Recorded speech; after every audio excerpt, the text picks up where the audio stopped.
I think that actually our support base recognise that we are genuinely anti-establishment and that we don't need the BBC to promote us. You do need it. No, I'm sorry. I'm sorry. I speak to the average person. I'm not living in Twitter bubble world. Mm-hmm. I speak to the average person who watches the BBC. They still get their information from there. Let me finish. They still think, the average person still thinks that there is a 2-horse race to this election, which is Conservative or Labour. I knock on those doors. We go and speak to those people.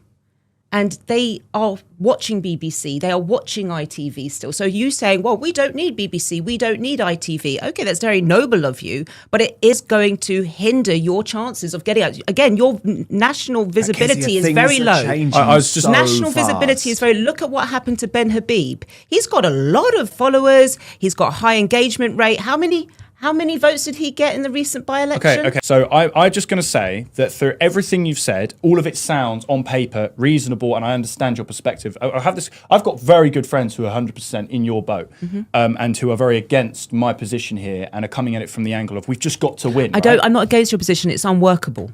Fine.